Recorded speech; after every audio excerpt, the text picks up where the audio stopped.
Halo teman-teman, selamat pagi, selamat siang, dan selamat malam buat teman-teman semuanya.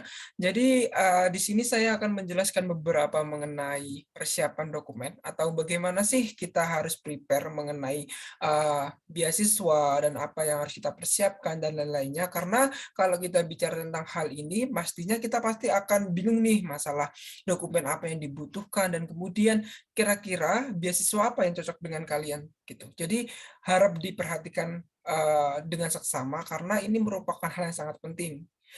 Karena biasanya banyak sekali yang namanya calon scholarship maupun para students yang mau daftar beasiswa, tapi mereka nggak tahu nih kira-kira saya mau daftar kemana. Mereka hanya acak aja pengen daftar, alhasil mereka tidak bisa memaksimalkan potensi mereka masing-masing. Gitu. Jadi di sini saya akan menjelaskan beberapa step yang nantinya saya berikan sebuah rincian dan kemudian saya harapkan teman-teman bisa memahami segala penjelasan dari saya.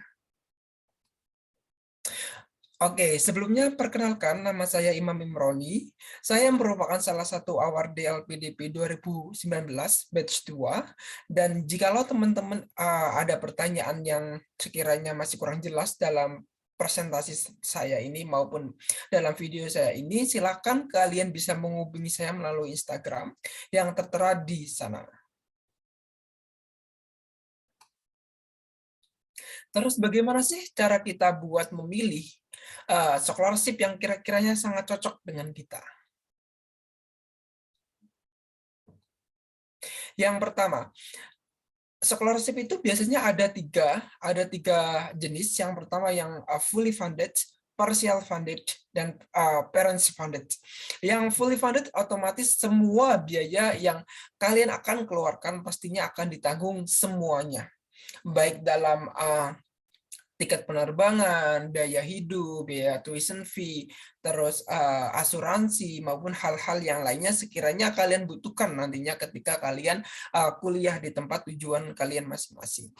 Dan ada beberapa jenis beasiswa yang merupakan yang fully funded. Yang pertama SISGP dari Swedia yang biasanya cukup kompetitif sekali. Kemudian ada Fulbright dari US, AAS Australia, LPDP dari Indonesia ke seluruh dunia maupun dari luar negeri dan di dalam negeri, dan kemudian CGS dari Cina, ICDF dari Taiwan, MOI dari Taiwan, YTB dari Turki, Max dari Jepang. Jadi di sini ini hanya beberapa yang saya masukkan karena di sana masih banyak lagi tuh beasiswa yang benar-benar fully funded gitu. Jadi teman-teman harus diperhatikan dulu. Sebelum daftar beasiswa, kalian pahami dulu kalian termasuk orang yang mampu atau bagaimana gitu. Misalnya kalian yang kurang mampu dalam hal pembiayaan maupun yang lainnya, saya harapkan kalian bisa mencari beasiswa yang fully funded gitu. Dan kedua yang partial funded. Jadi di sini itu hanya beberapa saja yang dibayar. Jadi misal mostly di sini para penyedia beasiswa itu membayar hanya pada tuition fee-nya atau bahkan sama dormitory gitu. Atau ada juga yang beasiswa yang hanya bayar tuition fee-nya. Jadi sebelum daftar yang partial funded, kalian harus tahu kira-kira beasiswa apa biaya apa yang sekiranya kalian harus sediakan ketika di sana gitu. Harap diperhatikan dalam hal tersebut gitu. Ada beberapa beasiswa yang masih partial funded dan hanya setengah pembiayaannya. Yang pertama, Russia Government Scholarship di sini mereka hanya membiayai tuition fee-nya saja. Dan tuition fee-nya itu secara penuh selama masa studi. Dan kemudian Orange Tulips dari Belanda sama juga, dan kemudian beasiswa kampus. Di sini tuh banyak sekali beasiswa kampus yang hanya memberikan beasiswa pada tuition fee kalian saja, bahkan mereka hanya menyediakan dormitory.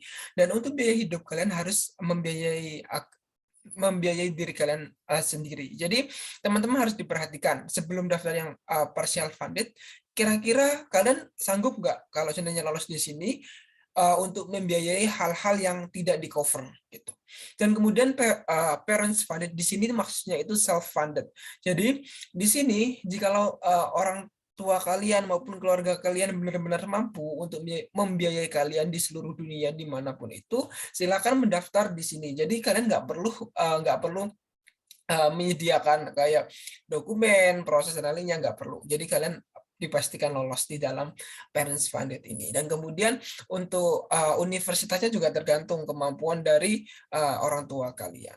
Gitu. Oke, jadi selain kita sudah tahu nih beberapa beasiswa dan ada beberapa beasiswa yang memfokuskan apa namanya mencari calon awardee maupun calon partisipan maupun yang lainnya yang memiliki beberapa kriteria yang bagus. Yang pertama terkait tentang works experience, voluntary experience dan keduanya. Dan untuk SISGP, student, Fulbright, AS, LPDP dan Max, mereka biasanya mencari orang-orang yang sudah memiliki jam terbang atau pekerjaan yang sudah baik, misal dari yang udah bekerja di PNS atau kementerian maupun udah bekerja di perusahaan swasta yang mana kalian memiliki track record yang sangat baik sekali. Jadi kalau kalian memiliki hal tersebut, saya sarankan untuk mendaftar beasiswa tersebut. Dan untuk beasiswa SISGP dan AS ini biasanya mereka menargetkan PNS dan dari teman-teman 3T. Dan misalnya kalian bukan tergolong dalam PNS maupun kalian bukan lahir atau hidup di daerah 3T, maka kalian masih bisa mendaftar, akan tetapi peluangnya akan cukup kecil gitu. Soalnya kan mereka menargetkan orang-orang yang tersebut gitu. Jadi tidak ada larangan untuk mendaftar, tapi tetap saya sarankan untuk kalau profil kalian masih kurang bagus banget, saran saya jangan mendaftar. Bukan jangan mendaftar sih. Saran saya untuk mempertimbangkan lagi mau daftar atau enggak. Gitu. Dan kemudian untuk voluntary experience, ini biasanya sangat terkait mengenai bagaimana kalian berkontribusi untuk organisasi kalian, untuk masyarakat dan lainnya. Untuk beasiswa yang biasanya fokus dalam hal ini, misal Chevening, LPDP, Fulbright, Max maupun GKS. Jadi mereka itu juga melihat anak ini merupakan aktif dalam hal voluntari dan lain-lainnya, itu sangat bagus juga gitu. Dan kemudian sebenarnya untuk masalah beasiswa, mereka itu pasti menargetkan memiliki works experience yang bagus dan kemudian memiliki kontribusi maupun voluntary yang bagus, itu merupakan hal yang positif atau hal yang sangat bagus sekali. Dan kira-kira misal kalian merupakan fresh graduate dan kalian tidak memiliki keduanya, atau bisa dikatakan kalian orang yang biasa-biasa saja gitu. Di sini, jika kalian merupakan orang-orang yang tidak memiliki banyak prestasi, maupun kalian waktu kuliah tidak pernah ikut organisasi maupun volunteer, is okay, asalkan di sini kalian memiliki isi yang bagus dan kemudian memiliki perspektif yang bagus, itu merupakan hal yang positif juga. Karena biasanya beasiswa khususnya LPDP, mereka itu ingin mencari orang-orang yang memiliki future plan yang matang gitu. Jadi harap disusun lagi, kira-kira saya memilih jurusan ini untuk apa dan kemudian kontribusinya nanti kemana gitu. Jadi harap diperhatikan, Bu. Kalau fresh graduate nggak punya prestasi apapun, jangan khawatir. Asalkan kalian ada kemauan dan kemudian kalian membuat isi yang bagus, itu pasti akan menarik para penyedia beasiswa gitu. Dan satu lagi, kalau bisa kalian harus cari tahu informasi yang sekiranya kalian butuhkan. Jadi jangan sungkan untuk bertanya maupun yang lainnya. Seperti yang saya katakan tadi, di sini biasanya beasiswa itu menargetkan orang-orang yang bekerja di kementerian yang berstatus sebagai PNS, pegawai negeri sipil, dan teman-teman yang tinggal di daerah 3T. Dan terkhusus ini yang saya ketahui, yang saya pernah cari informasinya, yang pertama AS dari Australia, yang mana mereka menargetkan untuk dosen, untuk orang yang bekerja dari kementerian maupun yang lain-lainnya gitu. Dan untuk daerah 3T itu silakan kalian bisa cari di datanya di Kementerian Desa maupun yang lainnya, itu ada untuk daftarnya, kira-kira daerah tempat tinggal kalian itu masuk apa tidak.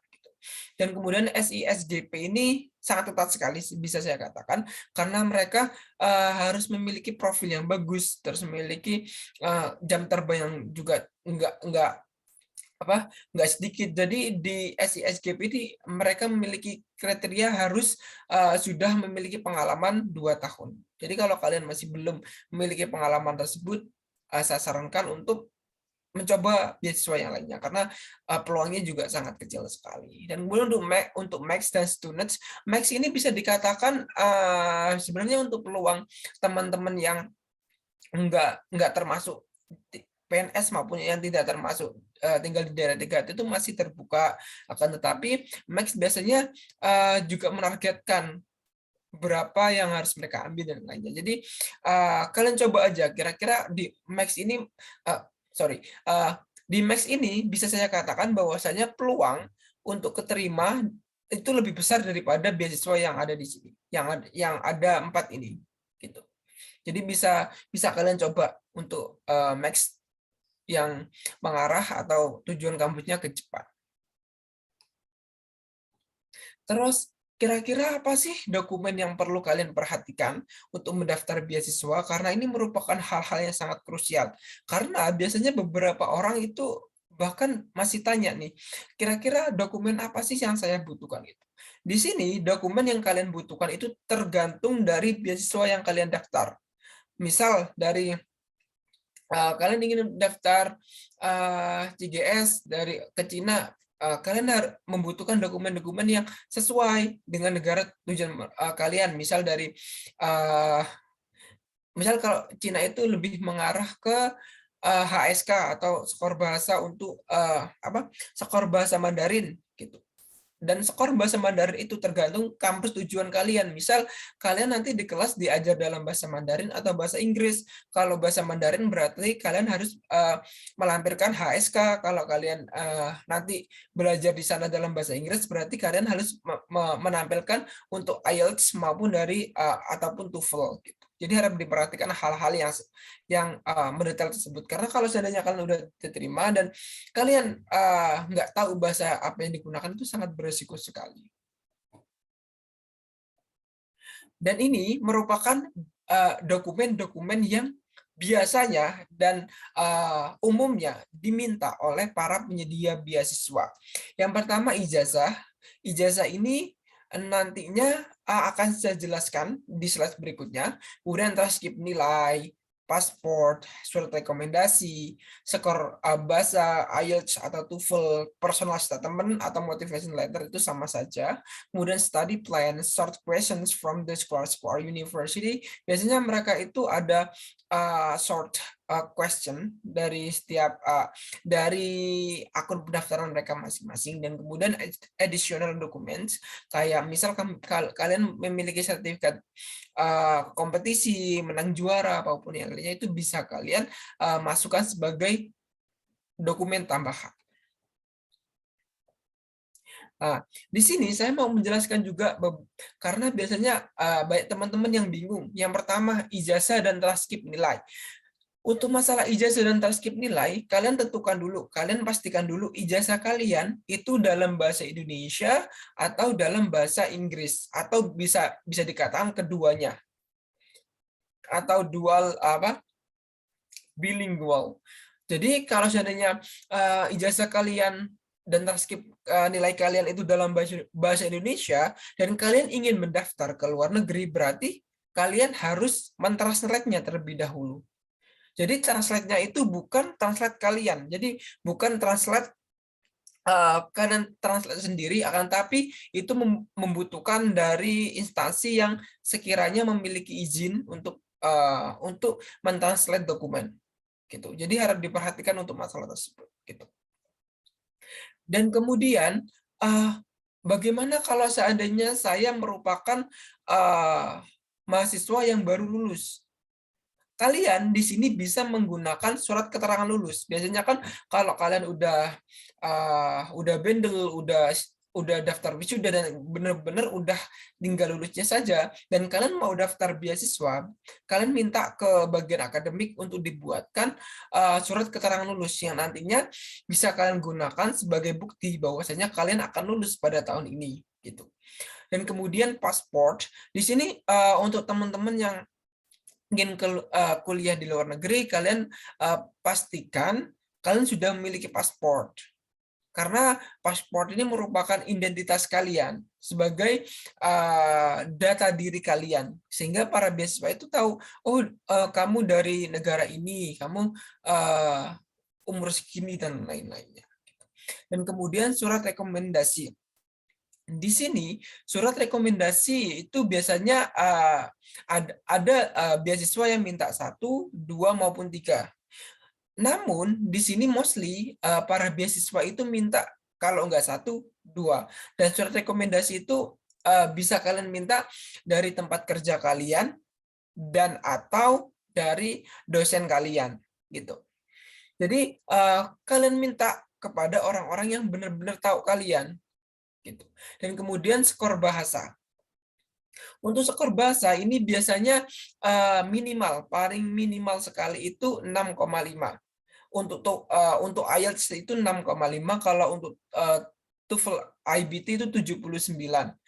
Bagaimana kalau saya punyanya TOEFL ITB?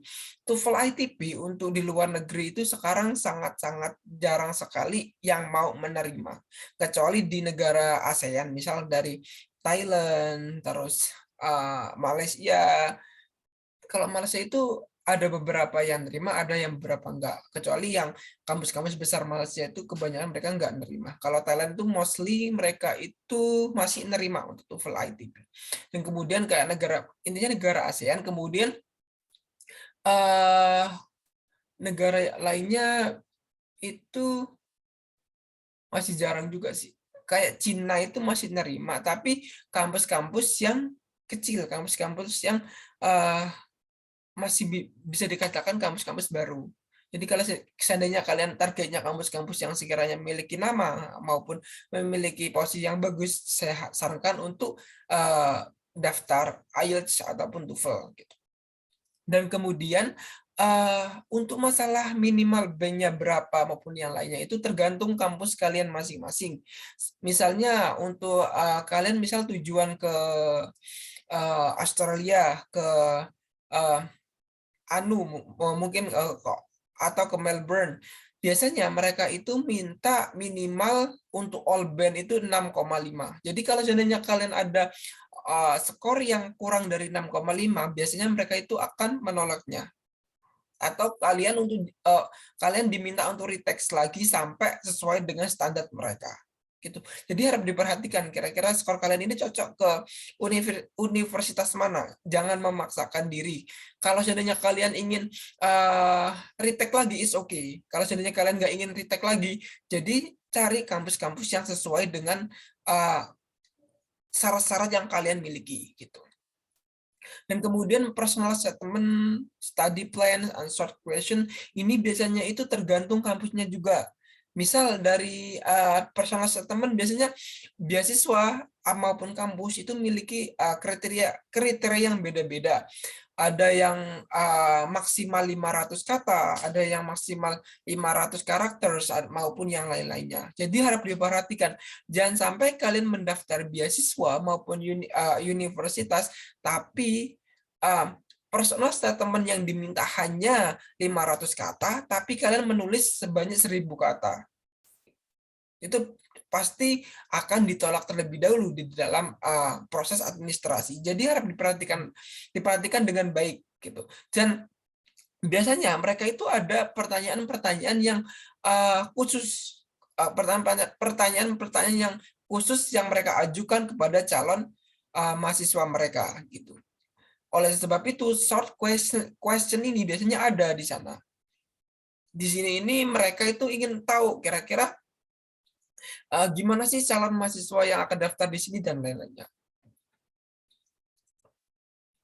Dan kemudian yang terakhir, additional certificate. Di sini teman-teman yang memiliki sertifikat juara, volunteer, pelatihan maupun yang lainnya bisa kalian sertakan, bisa kalian masukkan ke dalam dokumen tambahan ketika kalian mendaftar beasiswa maupun mendaftar kampus. Jadi nggak ada ketentuan berapa banyak, akan tapi kalau seandainya sebanyak mungkin yang kalian bisa upload, dan kemudian harap diperhatikan untuk masalah bahasanya. Misalnya sertifikat bahasa kalian dalam bahasa Indonesia, kan nggak mungkin kalian mau menyertakan sertifikat kalian ke kampus luar negeri tapi nggak ada translate-nya gitu. Jadi kalau sertifikat kalian dalam bahasa Indonesia, harap ditranslate terlebih dahulu sebelum dimasukkan sebagai dokumen tambahan gitu. Dan kemudian apakah kayak seminar maupun lain-lainnya yang sekiranya sering kalian ikuti bisa dimasukkan? Oh, kalau masalah seminar maupun lain-lainnya itu bisa dimasukkan, akan tetapi saran saya kalian cari sertifikat yang benar-benar impact-nya lebih besar. Misalnya dari lomba internasional maupun nasional, itu kan lebih besar, otomatis lebih mengarah ke profil kalian, lebih mengarah ke skill kalian itu memiliki skill yang sangat baik. Oleh sebab itu, saya sarankan untuk yang seminar itu, saya sarankan dipikirkan terlebih dahulu, karena itu biasanya setiap orang itu memiliki banyak sertifikat seminar maupun seminar yang secara online maupun yang lainnya. Jadi harap diperhatikan gitu. Dan kemudian kalian juga perhatikan mengenai kesesuaian untuk sertifikat kalian. Misal kalian ingin mendaftar ke jurusan mental health atau public health, tetapi kalian masukkan sertifikat mengenai musik, itu kan beda-beda arah. Jadi kalian tentukan dulu, oh berarti sertifikat ini masuk ke jurusan yang akan saya ambil. Ya udah masukkan. Tapi kalau nggak sesuai, ya udah jangan dimasukkan gitu. Dan kemudian ada satu lagi, saya lupa, yaitu kurikulum vitae. Di sini ada beasiswa yang minta diupload untuk kurikulum vitae, ada yang enggak. Jadi saran saya kalian prepare dulu kurikulum vitae kalian udah selesai belum, udah bagus belum, buatnya udah bener belum, dan lainnya. Jadi harap diperhatikan dengan saksama untuk masalah tersebut. Gitu. Jadi dari saya cukup sekian, presentasi saya emang agak sedikit sih, tapi saya harapkan kalian bisa memahaminya dengan baik, dan jikalau kalian memiliki pertanyaan maupun hal-hal yang sekiranya kalian ingin ditanyakan, kalian bisa hubungi saya melalui Instagram maupun melalui email yang tertera di slide ini gitu. Saya akhiri, terima kasih. Assalamualaikum warahmatullahi wabarakatuh.